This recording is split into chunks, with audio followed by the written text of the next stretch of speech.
Welcome to the Lichi Translation podcast. I'm Mikhal Heffer, manager of Lichi Translations. We offer multilingual translation and interpretation services in all languages. In this podcast, I chat with clients, talented professionals, and fascinating people I've met along the way. We'll share tips from various fields along with insights into the translation process. So let's get started. On this episode of Lichi Translation podcast, I'm so honored and happy to have the honorary ambassador, the Taiwanese ambassador, Yaping Abby Lee. So nice to see you. 欢迎参加我们这一次的 podcast. How are you? I'm doing well, and thank you for the invitation for me to be on this show. Yes, I'm so happy. I love Taiwan. I myself studied Chinese in Taiwan, in Taichung. I see. Yes, I was there for 3 months. I studied Chinese in the Hebrew University, and I studied Chinese in Taiwan and then in China. And Taiwan was amazing. It was fantastic.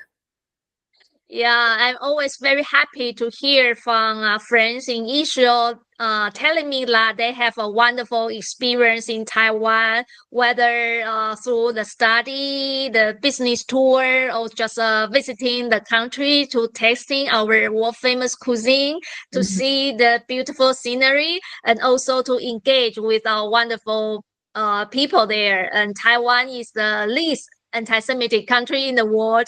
So we will continue to welcome our good friends from Israel to visit us. You know, when I studied in Taiwan, I got a Chinese name.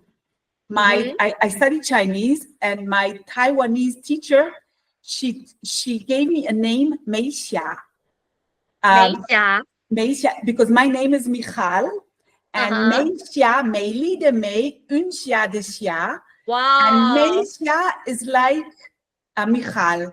And then I was staying with a family called Lin, and Shulindelin, and they gave me the name Lin Mei Xia.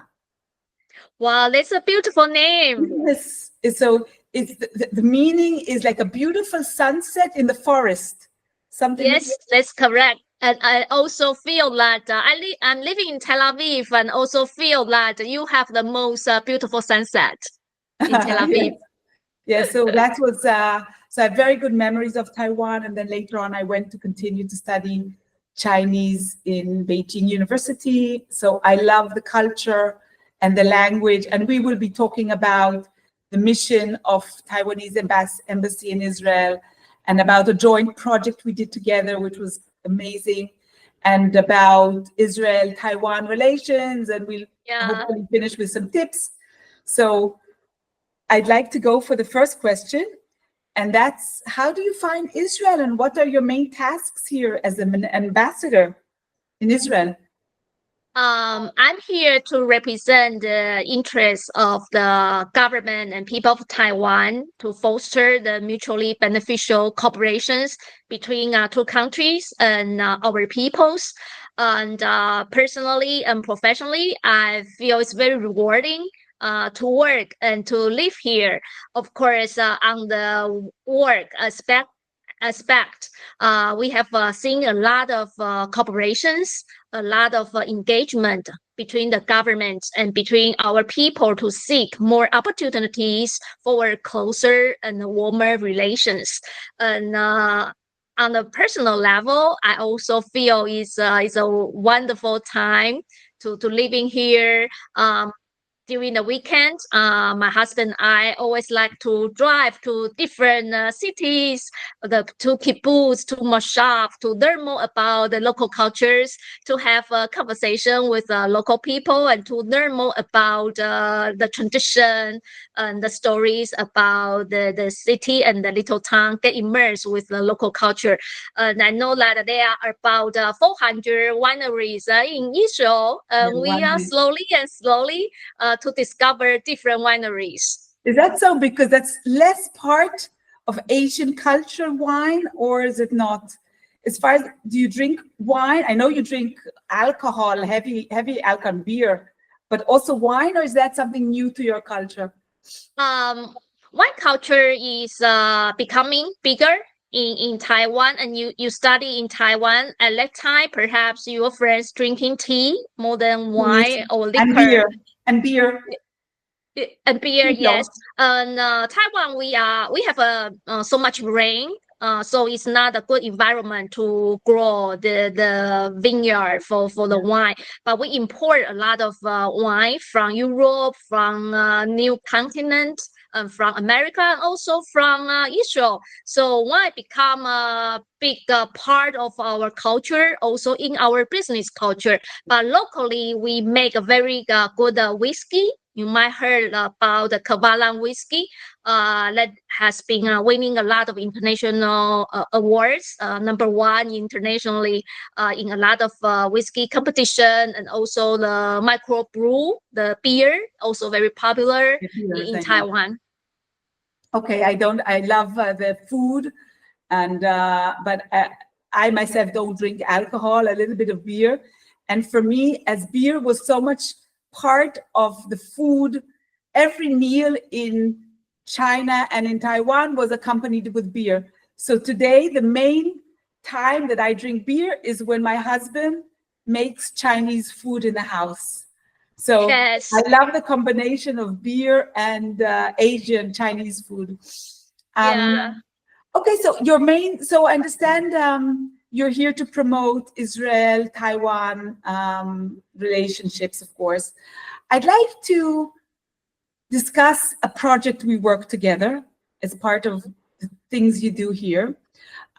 We have a mutual connection, which is Machon Zulat, the Zulat Institute, that deal with different topics, human rights and different topics that are got to do, but also with women empowerment, right? And that was a large topic of the conference that you've been invited to, or you did it. You'll tell us in a minute what this conference was about, and the way we are connected, because the conference was partly in Hebrew and partly in English, and we offer the simultaneous interpreter for this conference. So basically, when someone spoke in Hebrew, you had the headphones to hear the translation into English and vice versa.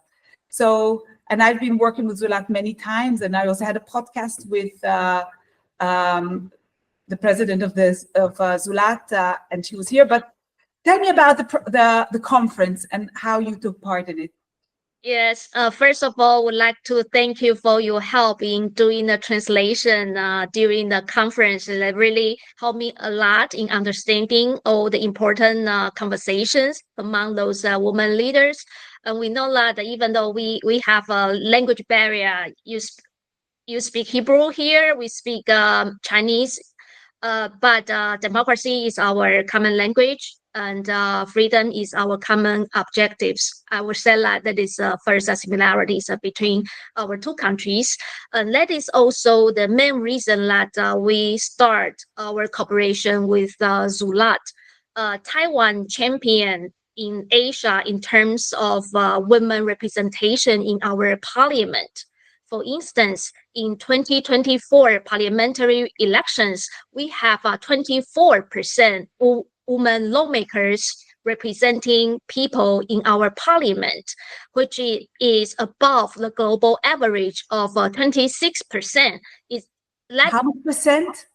26% globally. That's the global average. So our representation is much higher than the global. How much is 42%? Oh, 42%. That means in your parliament, 42% of the members are women. Yeah, a woman. Wow. That's amazing, right? So it's exciting. I'm telling you, it's more than amazing. It's exciting. You know, in Israel, we have so few women, especially in this government. There are few parties that exclude women completely from being part of the party. And I don't know how many we have. Not so many. Maybe, I don't know, 10, 15. I don't know. 10% is maybe. I don't even know the numbers. But you have 42%. I'm envious. So for 42% not only surpasses the global average, but also set a new record in Asia.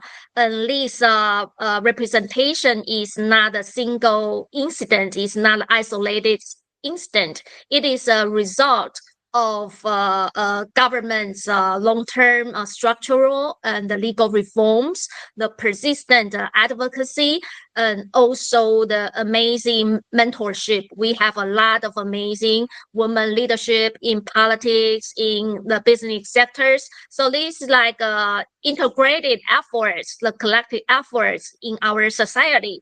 And we know that we have achieved a lot, but we haven't finished the journey. We also need to cooperate with the global like-minded partners like Zulat or other friends in other part of the world to combine our resource, to unite our voice, and to join efforts to push the women empower forward. And that's why we start our cooperation with Zulat about 2 years ago. And we want to create more events for young women to learn from those women leaders in different sectors and to learn their inspiring lessons or personal experience, and then they can learn something from those events, the salon event, conference, and to help the young women to reach their full potential. I think, how did Taiwan and why did Taiwan decide it's important? Because, it depends on the government, right? And the policy. And for here, I don't know if it's important right now for the government to have women. So what brought Taiwan to even decide that it's important? But I think it's really important, and women are amazing. And I'm sure if we have more women as leaders, there'd be less war, less violence, and things would be much nicer in the world. But how did Taiwan get to think that this is important? I And when think did it start? I think Taiwan and Israel, we have a limited natural resource. So what we can depend on is human capital. So we do a lot and also pay attention on education, on learning, and we provide an equal education opportunity. This no matter you are man, you are boy or girls. So girls, so young women also have equal opportunity to all the education and social resources. I think this is a number one factors that the women can enjoy the equal opportunities in our society. And the second part, I think it is also very important to highlight is that in 2012, our government decided to adopt the gender mainstreaming budget policy, which meaning that each government budget, no matter is the central government or the local government, you have to earmark a certain ratio of budget to do the women empowerment related projects. So it's more like a national collective efforts to make sure that the government put enough attention or resources on women empowerment. Yes, and it's also a process that takes time. And once you see women, they set an example, an inspiration for other women to follow their footsteps. I think you see that a lot in sports. For example, Israel is it's a medium country in sports. But once Yael Arad won a medal in judo in one of the Olympic Games, suddenly judo became very popular. In Israel, that's one thing, want to get a medal. But then for women, it also became very popular. So that's correct. As you mentioned, that we need inspiration, we need a role model or mentorship in this long process of women empowerment. For instance, in Taiwan, we have a woman president from 2016 to 2024, and she was directly elected by our people. And in Taiwan, we have a 23.5 million population. And in the major or general election, there are about 17 million people are eligible to vote in Taiwan. And in her election 4 years ago, she got 8 million votes. So she has a really the really high popularity in Taiwan, and the performance, the economy keep growing. So she give a very inspiration to a lot of young women that having highest offices in politics is possible. Yeah, in politics and in the business sector and in everything, basically. Yes. And so is the president, is that the highest role in Taiwan, or you have prime minister, or is she the top of the country?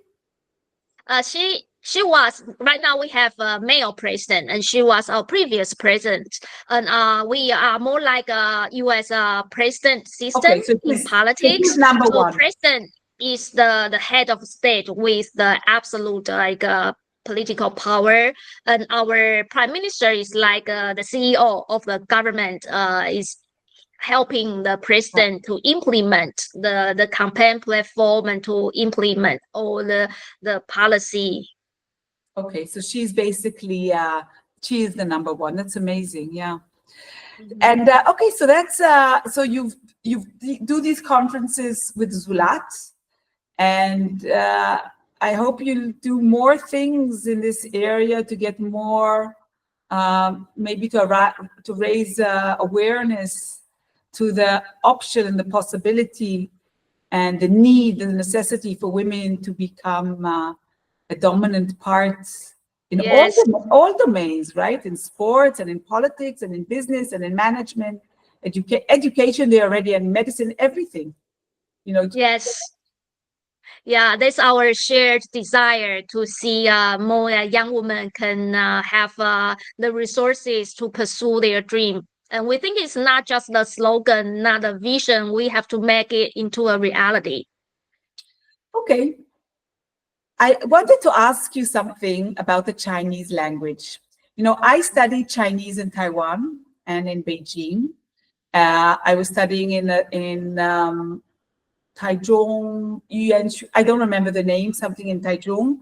This was in 1991. So this is a long time ago. It was before, yeah, it was a long time ago. And then when I was there, most people couldn't speak English.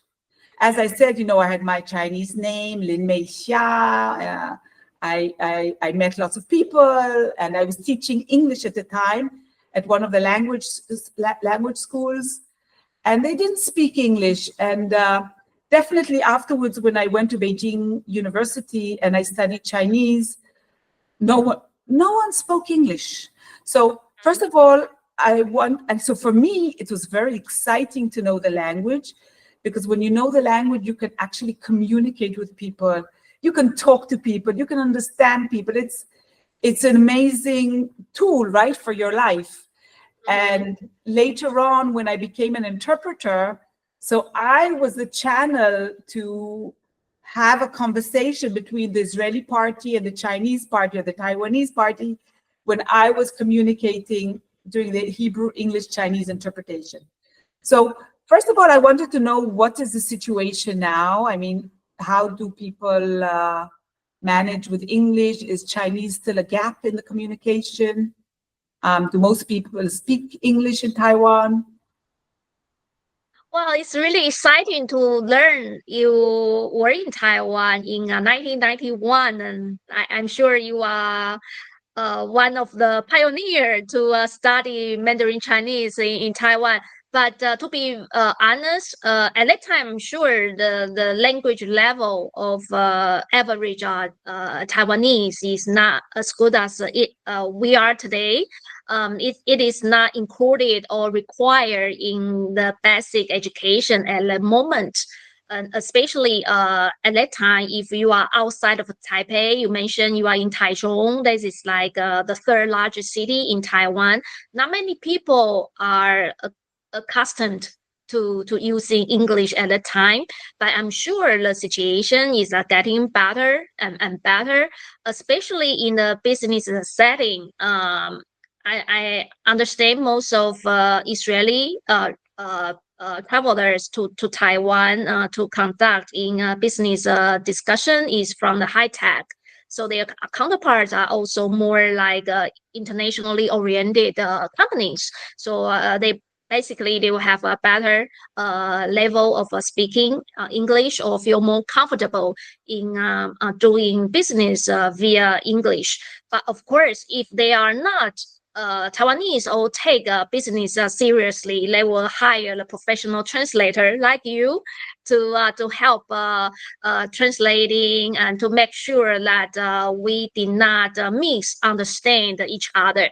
So I have a confidence that language itself will not become a barrier for foreigners to conduct business in Taiwan or to travel in Taiwan. However, there is a cultural difference in language. Besides language itself, it is that Taiwanese inclined to speak indirectly. Don't really express ourselves directly. So I will recommend that foreigners will have to read between lines. Yeah, because we, Israelis are very direct, and we just say whatever we think. So, and we maybe need to learn to be a bit more careful, as far as, how to, what would be something that, like I know, I say once again, my knowledge through China is more, I've been more in China, so I know a bit more about it there. But I know that the hierarchy is very important. I don't know how it is in Taiwan. You have to address the high-ranking person, but then, and I'm saying once again that I was there in the 90s, and 2025, I'm sure it's totally different. But you have to be, sometimes the high-ranking person doesn't speak English because maybe they're older. And then the younger people speak English, but then they're not the people in power. So, so maybe we have to be careful about things like that, or is it not such a topic in Taiwan? Taiwan is a society mixed with Chinese culture, Japanese culture, and also the Western culture. And you mentioned a key word, hierarchy. It is still exists in our culture.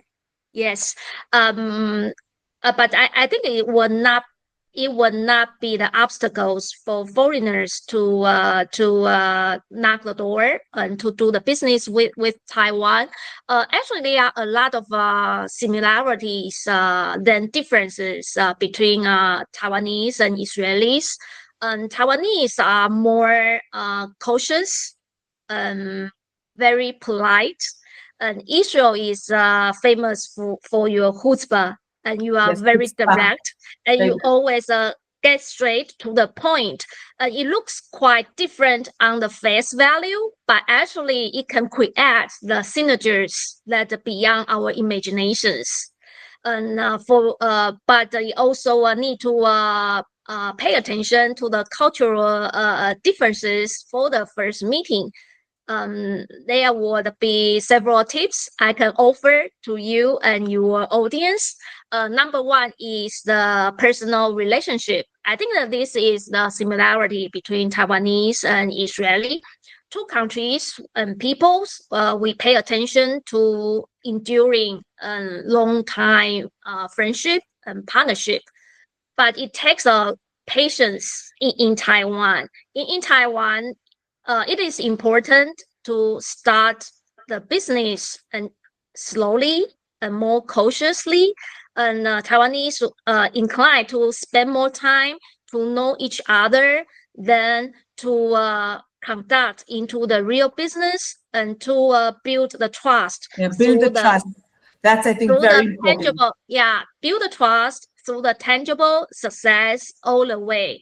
in the beginning, you feel that it's very slow because we are looking for a long-term partnership and commitment. It will take a longer time for Taiwanese businessmen to do all the analysis in a longer timetable or in a bigger context. So first tip will be personal relationship, to be more patient. And the third one is that business meal and drinking is quite important So in that's our very, culture. that's, Yeah, I know, I remember that. Drink, drink, drink, especially for yes. the men. How do women go into this drinking habit? Because women drink less than men, and maybe women don't have to prove themselves. Do women also have to drink, expected to drink? We don't push people to drink, but if a woman enjoy drinking or wine tasting, they are also feel it's okay to join those social drinking settings. And food and drinking is always playing important role or part in our culture, also in business setting.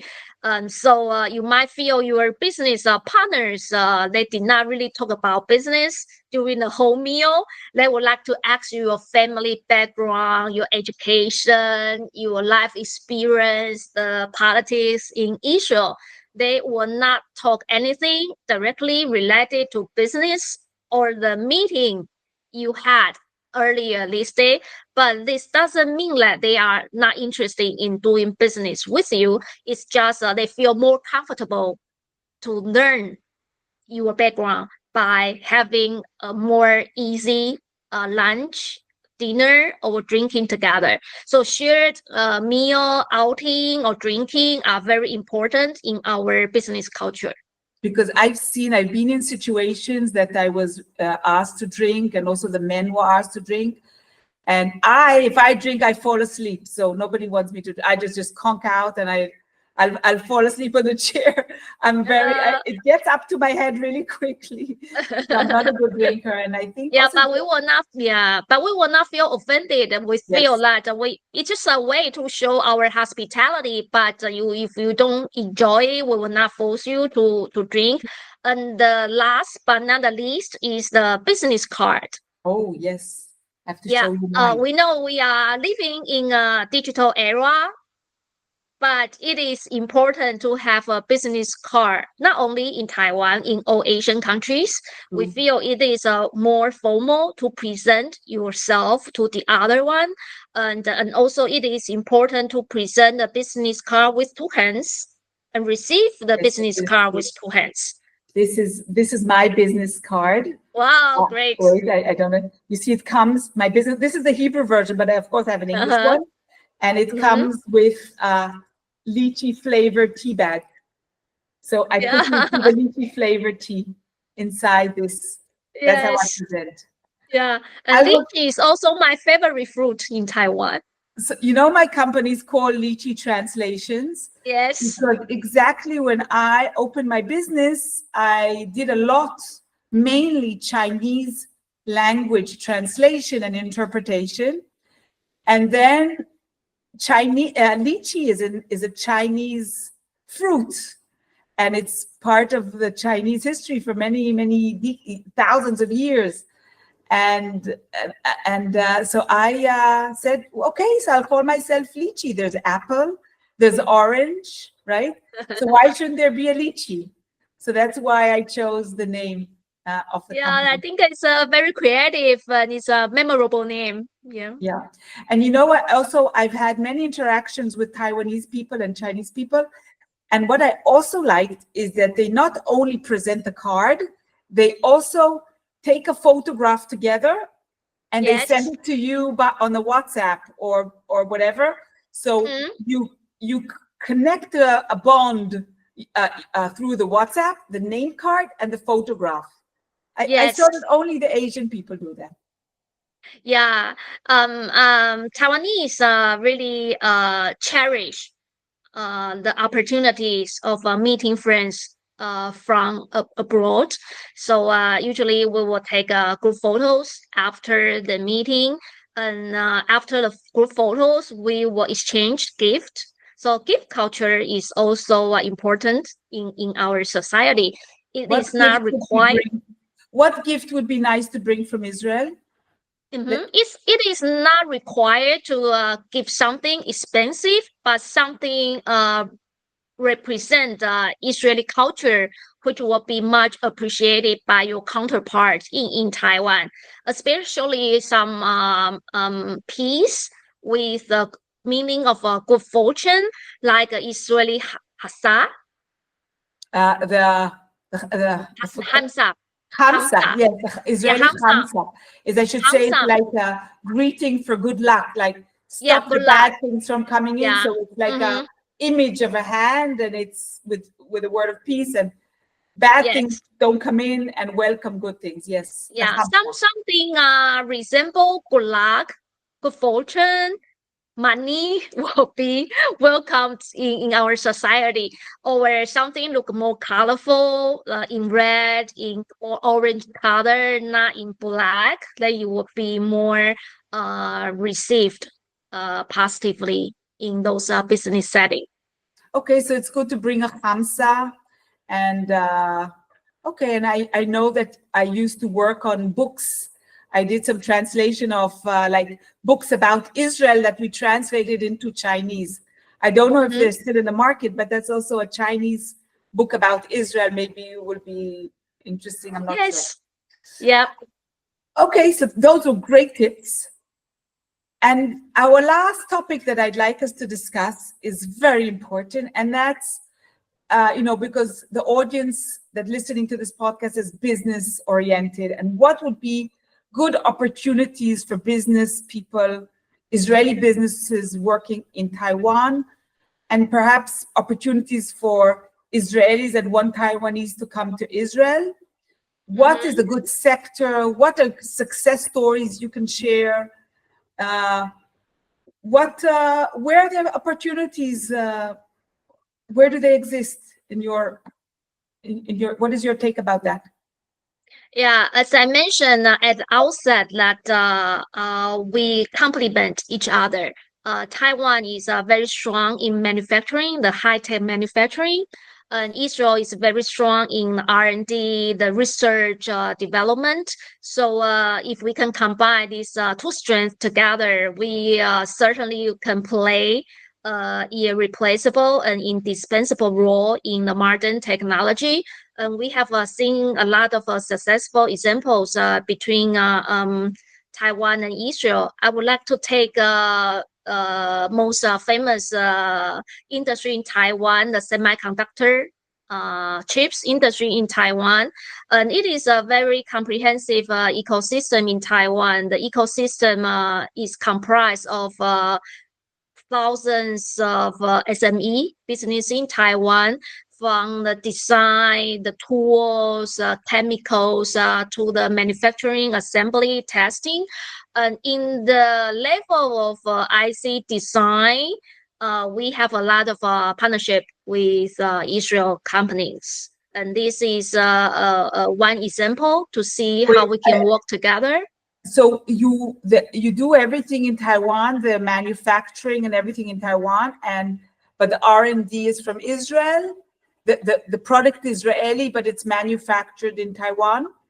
It depends. Actually, we also do most of our R&D by ourselves and with American companies. And right now, we manufacture 60% of a global semiconductor chips, 92% high-end chips, and almost 100% of AI chips. But a lot of companies, they acquire the specially designed chips. And this is a niche market for Taiwan and Israel, because Israel is always move very fast in this top tier of design. So we see a lot of business corporations and technological cooperation recently in those specially designed chips between Taiwan and Israel. Also for Israeli companies, we know a lot of startups are looking for scale up. So they need to find reliable partners for them to do do the proof of concept or to manufacture their product in a smaller quantity, because they just want to testing whether it will be workable in the market. So they also looking for the assistance for Taiwanese company who is famous for the custom made manufacturing service. We are also very famous for our cost effective, efficient, and reliable environment. So those are all very good opportunities and the strength that Taiwan can provide to Israeli companies. So nowadays we see a lot of Israeli startups. If they, for instance, if they want to embed the cybersecurity into chips or into any IoT systems, because Taiwan manufacturing the majority of the ICT products for the world. 87% of ICT equipment are manufactured by Taiwan. ICT. Yeah. Okay. So basically what I understand is mainly that Taiwan would be a very good place to manufacture all these chips, this semiconductor stuff. Any other opportunities? Because let's say if does the Taiwanese market missing anything that we could, like, obviously we can buy a lot from Taiwan, okay? That's for sure. I'm sure the quality is very high. Probably the costs are much lower than doing here. This you're famous for. So, but can we sell anything to you? Would you want to buy anything from Israel? Yeah, Taiwan is Israel's fourth largest market in Asia, and you enjoy the surplus from Taiwan. So actually, we are buying from Israel at this moment while we are speaking. The majority of product we purchase from Israel is chemicals, the precision machine, the tools and diamond and cosmetic products. Oh, cosmetic products. That's very interesting. What, the Dead Sea products, you mean? Or yes, the Dead Sea products. And cosmetics, is that a large market? I mean, cosmetic is a large market, and right now we have sabon and laving. A what? Laving. Lavine. I will have to check the name. L-A. What's it? V-I-E-N. Laving. Okay, I'm not sure. Yeah, but sabon is a sabon. Sabon. Yeah, sabon is also very popular, and also a lot of cosmetic surgery clinic, they use the products from Israel. Yeah. Oh, the surgery surgeries, and we also import a lot of advanced medical equipment. Oh. From Israel. So a lot of opportunities, but we hope as a government representative here, we hope we can facilitate more business opportunities for two sides. So in Tel Aviv, in addition to our economic division inside our embassy, we also have a trade promotion center in Tel Aviv. Is a Taiwan Trade and Innovation Center in Tel Aviv. The center is responsible in the B2B matchmaking events, webinars to help create more opportunities for to business.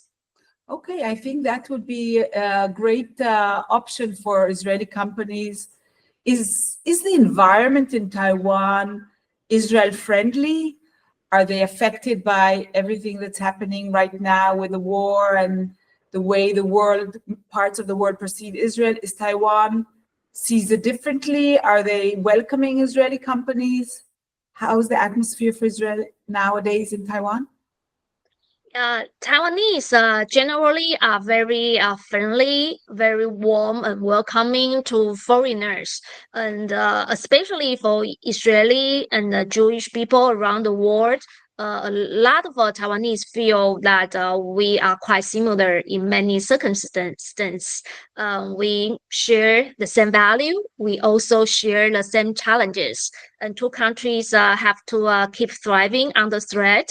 So Israel is always inspiration for Taiwan, and Taiwanese have a lot of admiration for how Israelis are working so hard to defend your country, and you transform from the Orange Valley to the startup nation. So this is quite encouraging to a lot of Taiwanese. And after October 7, Taiwan was among the first to express our solidarity with the state of Israel and our friends here. And we also engage with several humanitarian relief programs with the local NGOs here. So the solidarity is continue and is very steadfast support. Well, I think those were amazing last words, to wrap up this episode. I'm very excited to hear all these opportunities. So I'm inspired to think that women that have a good idea and want to explore a new market, they'll be received, very well received in Taiwan as part of your attempt to empower women. So Yes. as part of the strategy to empower women. So girls, if you have a good idea, a good product, a good something, it can be from cosmetics to high tech, right? Anything. Taiwan might be a very good market for you to explore. And women all around the world, let's go to Taiwan and do business and enjoy that amazing country. So, dear Ambassador, thank you so much for taking part in this episode. Thank you so much for the kind invitation for me to speak, and also to foster your audience understanding of Taiwan. And we welcome all the freedom-loving people, the women, young leaders to visit Taiwan and to explore more opportunities. Thank you for listening to this episode of the Lichi Translations podcast. I really hope you enjoyed it. If you have any questions or have a translation inquiry, please feel free to visit our website, www.lichitranslations.com, or send me a message via email, lichi@lichi.co.il, or give me a call or WhatsApp message at 972-523-516070. I really look forward to hearing from you. Bye.